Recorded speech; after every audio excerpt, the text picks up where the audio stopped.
libre, pero yo no puedo asumir que todos vinieron en la semana entera, no puedo asumir que los predicadores anteriores ya se lo definieron, yo solamente estoy suponiendo, así que yo voy a ser prudente y también se lo voy a definir. ¿Verdad que sí?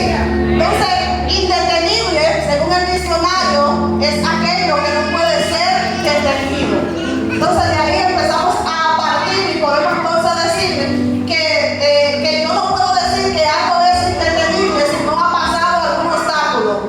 Yo no puedo decir que algo es indetenible si no ha pasado circunstancias en su vida que han querido detenerlo.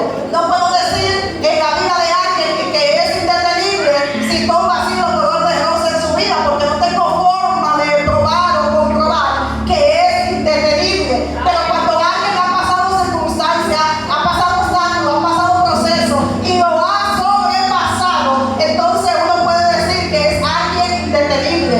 Por ejemplo, un celular, yo no puedo decir que esa prueba de agua si yo nunca lo he entrado en agua. Tengo que entrar en agua, empezar bien eso, para entonces poder decir que ese celular es a prueba de agua. Yo no puedo decir que esta Biblia es irrompible si yo nunca he intentado romperla. Tengo que intentar romperla y que no se rompa para entonces decir que es irrompible, por ejemplo. Es decir, que el que seamos indetenibles no es simplemente el tema de una campaña y vamos a salir por ahí diciendo, no, yo soy indetenible. No, es los procesos de tu vida, es lo que califica, es lo que te califica como indetenible. O sea, yo puedo decir de boca que yo soy indetenible, pero si cuando los procesos vienen, me arropan, me detienen, entonces yo no soy indetenible. Es decir, que una entonces de la importancia del proceso es que después de él te califica. Entonces, el proceso es quien te califica. El proceso no es para Dios conocerte. Dios te conoció, dice el salmista, mi embrión, vieron tus ojos. Es decir, que cuando él todavía era un embrión, que no tenía ojos, ya Dios lo estaba mirando. Ya los ojos de Dios estaban puestos sobre el salmista. Entonces Dios lo conoce. Le dice a Jeremías, te llamé desde el vientre de tu madre. Antes de la fundación del mundo te escogí, te seleccioné, te aparté para que sea profeta de las naciones. Es decir, que el Señor nos conoce antes de nacer. Dios no necesita un proceso para conocerme. Ahora yo necesito el proceso para yo conocerme. Yo necesito el proceso para yo conocerme, no para Dios conocerme. El proceso no favorece a Dios, el proceso favorece a mí. Y abridores de camino, estamos todavía definiendo, ¿verdad? Para que arranquemos. Abridores de camino es un tema que yo tengo hace mucho, que nunca lo había predicado, que uno va siempre ahí, lo que predican saben, a veces a uno le baja el crema y uno va anotando para cuando llegue el momento, ¿verdad? Y va guardando en el celular.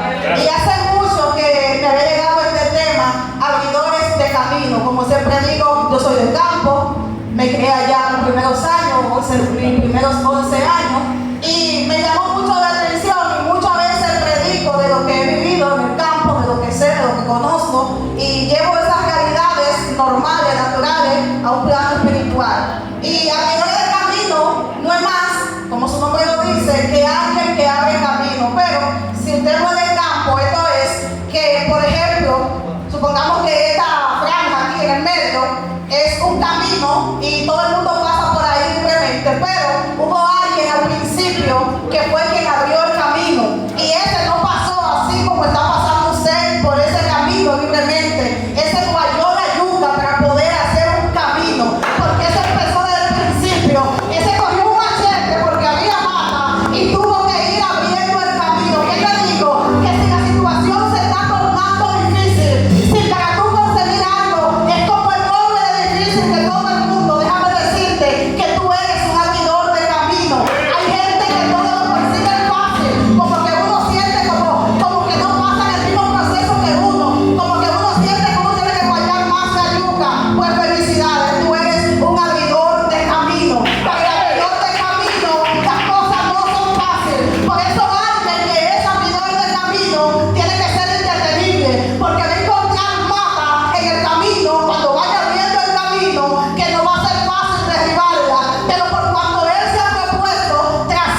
familia.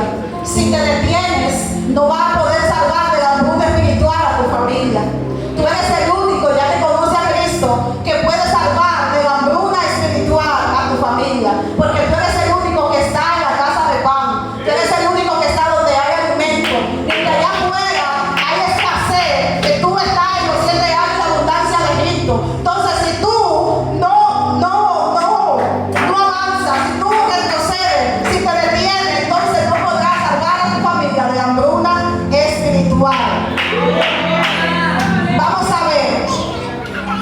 Uno no nace indetenible, según yo. Uno se vuelve indetenible.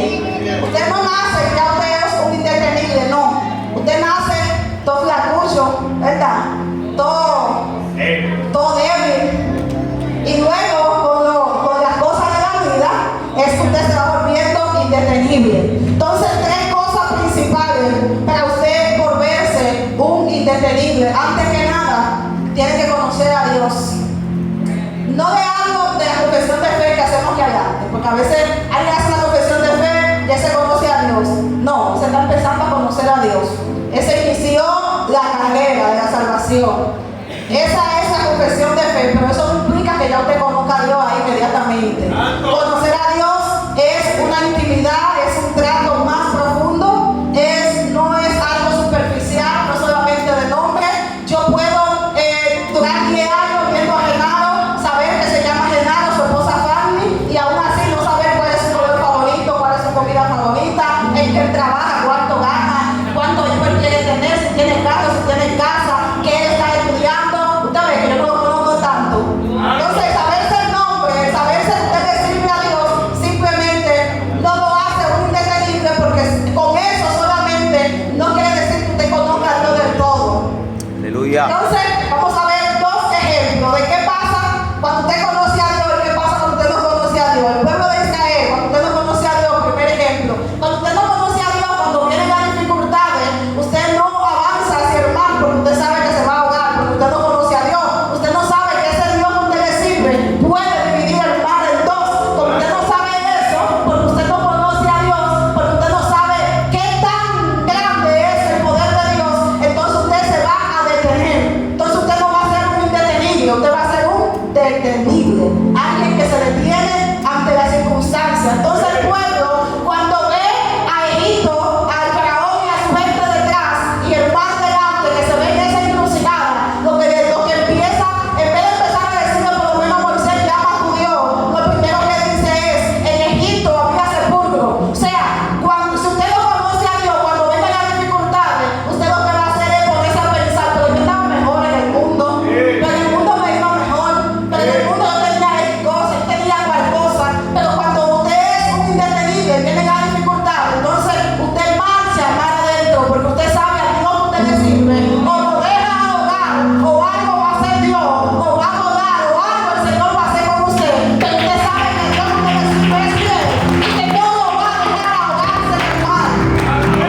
Y usted, si usted de verdad conoce a Dios, usted prefiere ahogarse en el mar que volver para Egipto. El predicador del reino le decía: es mejor morir con fe que vivir incrédulo, algo así, o que vivir dudando. Entonces, cuando usted conoce a Dios y usted está frente al mar, usted prefiere ahogarse y no volver hacia atrás.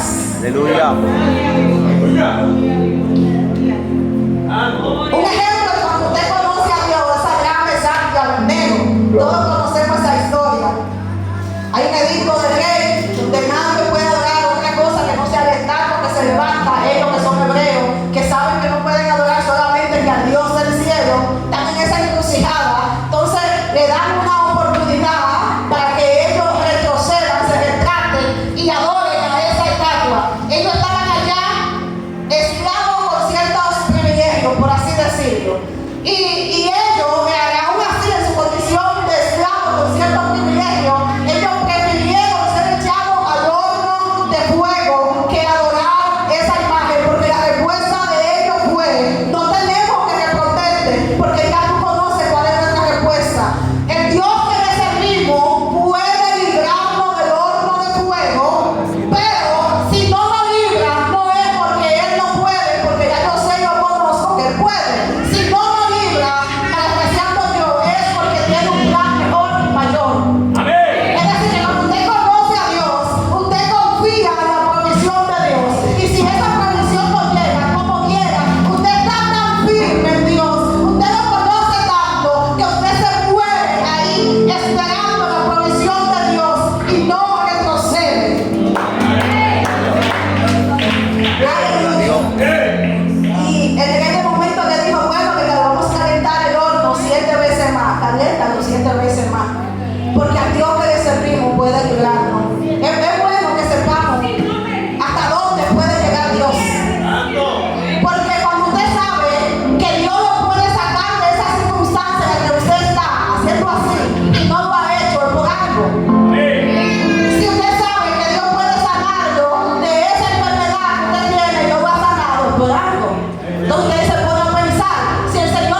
bebida, que se come, con qué la gente se reguea, qué juegos se juegan, todo, porque conoce tanto su país que fue elegido como un embajador. Entonces, la gente está deseosa de respuesta de parte de Dios, y nosotros, iglesia, nos llamamos ser embajadores de Dios, pero tenemos que conocer a Dios, porque allí afuera hay mucha gente que no conoce a Dios, y nosotros que decimos conocerlo, tenemos que tener todas las respuestas que ellos necesitan, porque somos representantes del cielo. Nadie puede conocer el cielo mejor que nosotros, nadie puede conocer a Dios mejor que nosotros, porque si somos embajadores debería ser porque le conociéramos bien, y no nosotros mismos muchas veces ponernos a dudar delante de aquellos que no conocen a Dios. Den un aplauso a Dios.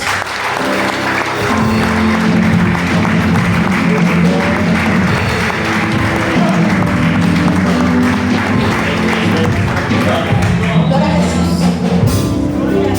Segunda cosa que te hace indetenible: conocer tu propósito. Conocer tu propósito es la pregunta filosófica que todos hacemos desde que nacemos. Si yo no elegí nacer, si fue Dios quien eligió, ¿verdad? Quien decidió, y muchos incluso lo quisieron abortar, que aún así están aquí hoy sentados. Si yo no elegí nacer, si fue Dios quien eligió eso, si mi mamá me quería abortar y no me abortó, y hoy yo estoy aquí, ¿para qué yo estoy aquí? Es la pregunta que todos en algún momento de la vida nos hacemos. ¿Para qué yo estoy aquí? ¿Cuál es mi asignación? Yo pude haber nacido en España, pero nací aquí en RD, estoy aquí en el Café de Herrera. Yo pude haber nacido de Luis Abinader, pero nací de una gente de San Juan. Entonces, ¿para qué? ¿Por qué yo? ¿Por qué Dios quiso que naciera en San Juan y no en Gascue? ¿Verdad? ¿Por qué Dios quiso que yo estuviera aquí hoy en el café y no en Estados Unidos, no en España, no en Brasil? ¿Por qué? ¿Por qué? Entonces, todas esas preguntas que a veces yo sé que usted también se ha hecho, a modo de reflexión, quizá usted solo, ¿cuál es su propósito aquí en la tierra? ¿Para qué estoy aquí? ¿Por qué nací en este siglo? Si hubo muchos siglos pasados donde también hubo gente cristiana, ¿por qué yo no fui un seguidor de Jesús que lo vi face to face? ¿Por qué aquí? ¿Por qué ahora? ¿Por qué en este año? ¿Por qué en este siglo? ¿Por qué en este barrio? ¿Por qué en esta calle? ¿Por qué en esa familia? ¿Por qué de esos padres? ¿Por qué con esos hermanos? ¿Por qué? ¿Por qué mi familia es tan desastrosa? ¿Por qué Dios quiso que yo naciera en esa familia justamente? ¿Por qué si mis padres son alcohólicos? ¿Por qué justamente de ellos? ¿Por qué? ¿Por qué? Y todo eso, ¿por qué? Que a veces lo hacemos. Es importante conocer nuestra asignación aquí en la tierra para poder volvernos indetenibles. Vamos a hablar, por ejemplo, de Jesús. Jesús fue el más indetenible de todos los indetenibles, porque ese pasó la de Caín, como uno dice, y aún así nada lo detuvo, porque él tenía claro en su mente cuál era su asignación. Por ejemplo, él sabía que parte de su asignación incluía una muerte en una cruz. Por eso, cuando la gente le injuriaba, él no se puso de prepotente y se descontroló y empezó que caiga fuego del cielo, porque él sabía que su asignación incluía una cruz. Por eso, cuando Judas lo traiciona, él no se llena de sentimiento, porque él sabía que su asignación incluía una cruz. Por eso, cuando Pedro le sale del cuerpo y le dice: ten misericordia de ti mismo, ¿cómo va a ser que tú te vas a dejar matar? Él dice: apártate de mí, Satanás. Él reconoció a Satanás dentro de Pedro y no a Pedro haciéndole la guerra, porque él sabía cuál era su asignación. Si sabemos cuál es nuestra asignación, cuando alguien nos haga algo, sabremos que nos está haciendo un favor, sabremos que nos está acercando a nuestro destino profético, sabremos que nos está empujando, sabremos, aleluya, que ese amigo que te traiciona te está empujando a buscar a Dios, ese amor que se fue te está empujando a buscar a Dios, que ese vecino que se levanta te está empujando a buscar a Dios, que todos aquellos que se levantan, no es que el mundo entero te odia, es que el mundo entero está alineado a que tú cumplas tu propósito.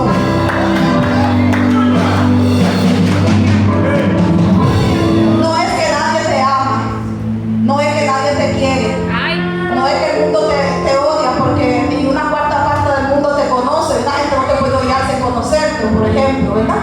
Entonces, no es que todo el mundo te odia, porque ni la mitad del mundo ni una cuarta parte del mundo te conoce.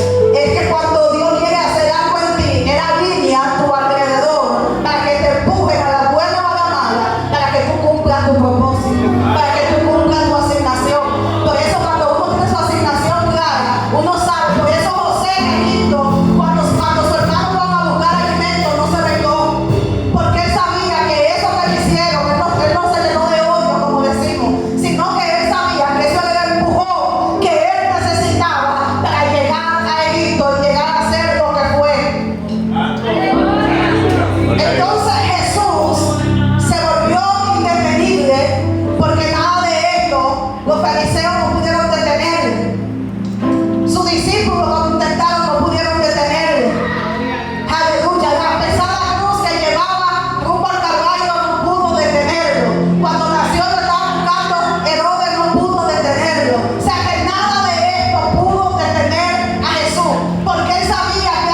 condición caída. ¿Por qué?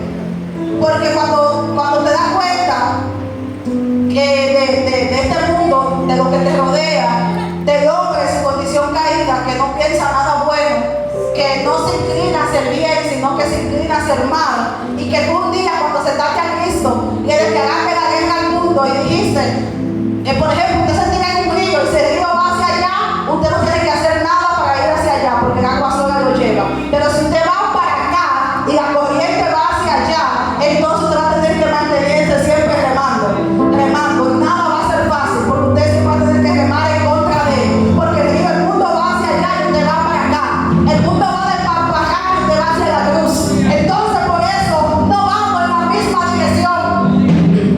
Entonces por eso es normal que el mundo y yo no estemos de acuerdo. Por eso es normal que no tengamos el mismo pensamiento. Por eso es normal que no tengamos el mismo relajo. Por eso es normal que yo a veces no entienda el mundo y es normal que el mundo a veces no me entienda a mí. Porque no vamos en la misma dirección. Estamos en el mismo mundo, pero vamos en diferentes direcciones. Mientras ellos van hacia allá con el río, sin esfuerzo, sin hacer nada, no voy remando en contra. Yo me voy esforzando el doble. Por eso voy abriendo camino, porque me voy esforzando el doble. Tengo que hacer el doble de esfuerzo. Usted se tira por arriba en el río y se va con el río hasta donde el río lo lleve. Pero cuando usted sabe para dónde usted va, que es en contra del río, si no te mantienes remando, cuando despiertes está allá afuera junto con el mundo, porque te llevó la corriente. Gloria a Jesús. Entonces, resumiendo esa parte, te vuelve indetenible cuando conoces a Dios. Número 1. Número 2, cuando conoces tu propósito, tu asignación, para qué tú estás aquí. ¿Por qué en el café y no en otro lado? ¿Por qué en esta calle? ¿Por qué en esta iglesia? ¿Por qué en esa familia? ¿Por qué en esa universidad? ¿Por qué? ¿Por qué? Y número 3, cuando conoce el mundo y el hombre en su condición caída, porque ya no te va a sorprender las cosas del mundo, no te van a sorprender porque ya tú sabes qué rumbo lleva, ya tú sabes qué final desespera, ya tú sabes quién administra el mundo, ya tú sabes que tú estás aquí como una espía, y cuando uno está, según vemos los espías que mandó Moisés, los espías que mandó Josué, ellos no llegaron a ese lugar y se acomodaron a ese lugar, ellos llegaron a buscar información para obtener ventaja. Entonces estamos en este mundo para obtener información, para obtener ventaja. La palabra dice que los hijos de la tiniebla son más sagaces que los hijos de la luz, y esto siempre me ha chocado porque la palabra dice que cómo es posible esto, que tengo la mente de Cristo, cómo es posible esto, que uno que no tenga la mente de Cristo sea más sagaz que yo que tengo la mente de Cristo, porque muchas veces nosotros también nos acomodamos al sistema y entonces nos volvemos como uno de ellos y ellos nos devuelven más rápido, porque a veces estamos dormidos. La vigilia que le daba Luis sobre la misma luz el otro día era despertando a mi generación, porque muchas veces estamos dormidos y nos pasan las cosas porque estamos dormidos. Tenemos que despertar, bendito Dios.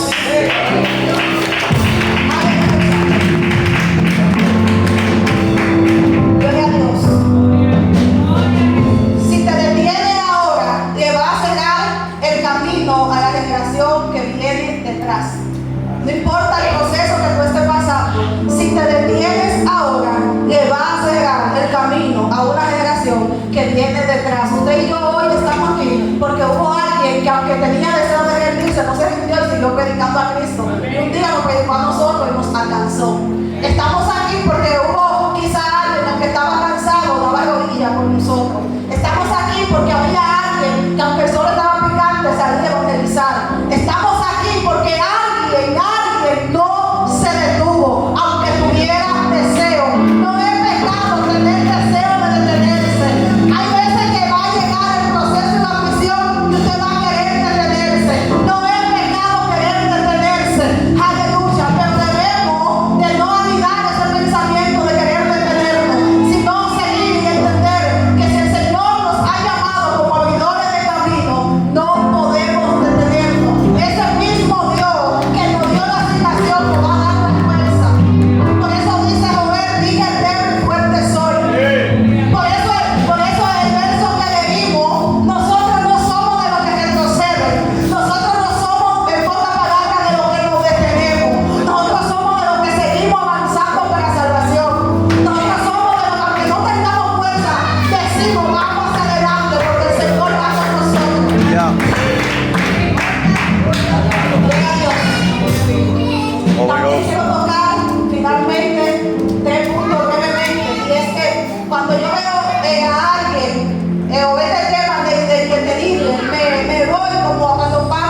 forma de perderla.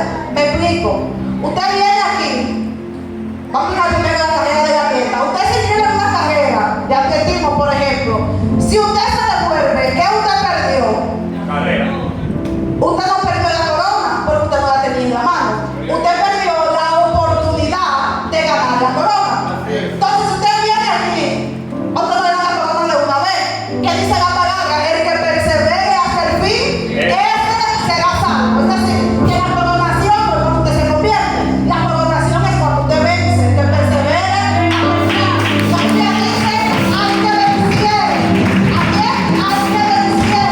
Entonces la coronación no se la dan cuando usted viene. Cuando usted viene, le hacen una promesa y le dicen, si persevera hasta el fin, será salvo, va a ser coronado. ¿Si qué? Si persevera hasta el fin. Entonces usted viene a Cristo y se devuelve atrás al mundo. Usted no perdió la corona, usted no tiene la corona en la mano. Usted perdió la oportunidad de ganarse la corona. Entonces, partiendo de ahí, la salvación no se pierde porque cuando se le entregue, ya usted va a estar muerto y después de muerto no hay forma de perderla. ¿Verdad que sí? De una vez a Cristo.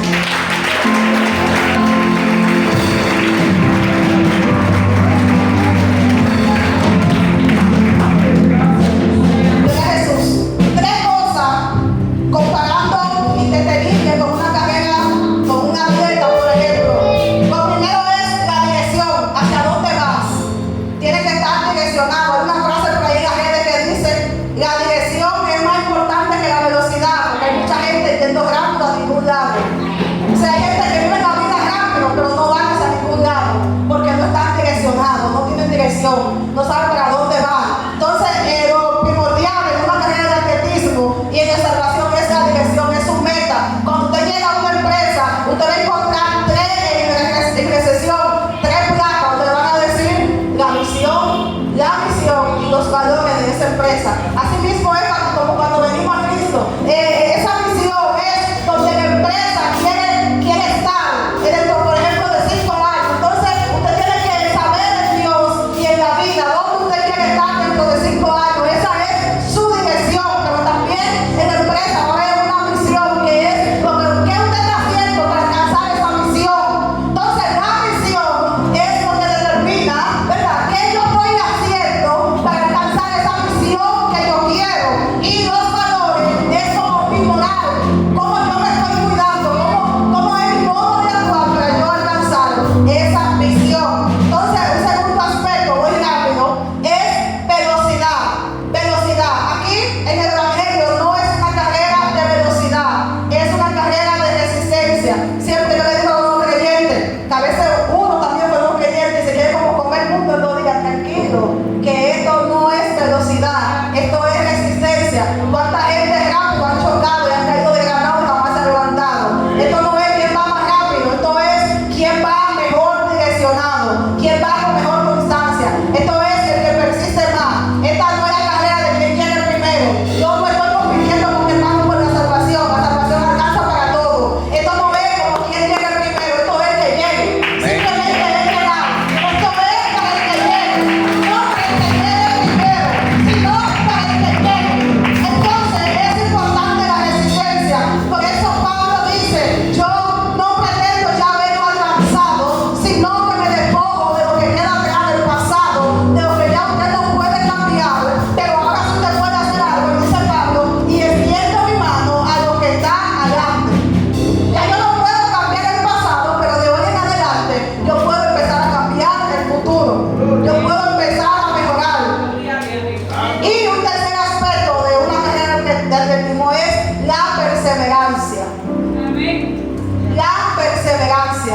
A veces hay gente bien direccionada con una buena velocidad, pero no son perseverantes. Se devuelven, se caen, no se vuelven a levantar. Entonces la perseverancia es intentarlo, como decía el predicador del miércoles del señor que inventó el bombillo, intentarlo hasta que suceda. Si usted sabe que está bien direccionado, que lleva una buena velocidad, entonces usted lo intenta hasta que suceda. Debemos golpear hasta que la puerta se abra. La palabra dice que el que busca halla, que el que toca